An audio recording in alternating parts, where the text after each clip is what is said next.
And also talking about teams in the West and all that. Currently in the 5th seed, we have the Sacramento Kings, 13-9, looking solid. Team. Yeah, and I went to the Kings Pacers game last Wednesday night at Golden One Center in Sacramento. It was amazing. It was really great atmosphere. I think it was. And I talked to some Kings fans, and they said this is livelier than usual because they're playing the Pacers, who they did the big trade with Halliburton, Halliburton and Hield and Sabonis. And what a great arena. As much as I love Chase Center that the Warriors now play in, it's definitely segmented, has plexiglass blocking off different sections. And I mean, it's really nice. But the free flow, open feeling of that arena in Sacramento, I really appreciated it. It was just such a great vibe. It was really fun. And yeah, you could just walk around easily. Nice. And it was just a really enjoyable game. They killed the Pacers. Yeah. And the big surprise for me was I didn't, every time Buddy Hield touched the ball, the crowd booed hard. And I didn't realize, I mean, it's not like I guess he wanted to be gone. And that's what it was over. But I didn't realize there was such animosity towards Buddy Hield, but apparently so. Wow. Now I will say we've questioned that trade, and we said, losing Halliburton is, that's, I think in the long term, not going to look great for the Kings. Having said that, sometimes it's one thing to watch a game on TV versus in person, and you can pick up things in person that you don't. And what stood out to me was when Sabonis was on the floor, your eyes were drawn to him. You're like, that guy is the best guy on the floor right now. Wow. And he didn't have a big night. He had like 12 points or something, but he was making plays and just, he had a presence. You just saw, you're like, oh, wow, look at Sabonis. It really changed my thoughts on him, just how good he looked. And it was not like he had some huge game, but he looked like the guy on the floor,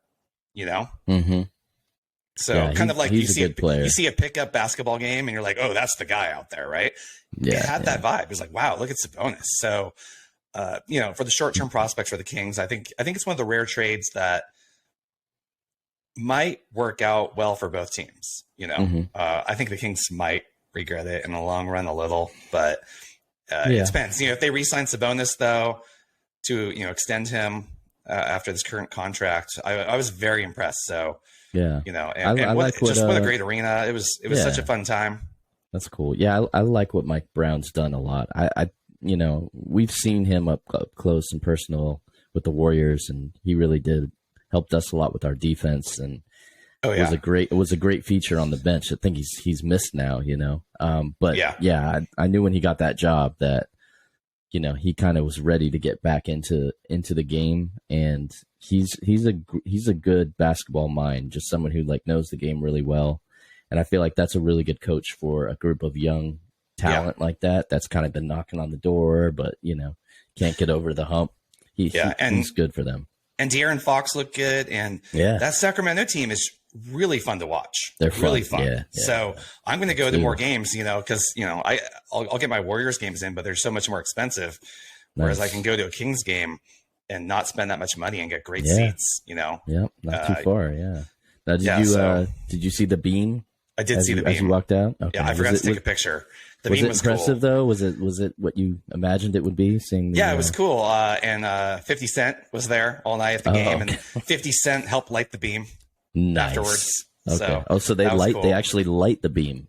They've made it a ceremony. Yeah, and they light the beam, and you press the button. You go and so 50 Cent pressed the button to light the beam. It was pretty cool. Pretty cool. Yeah, it was good energy. The Kings have been down for so long. I was really happy for their fans, and it's great to see. And I hope they can just keep it up. Absolutely.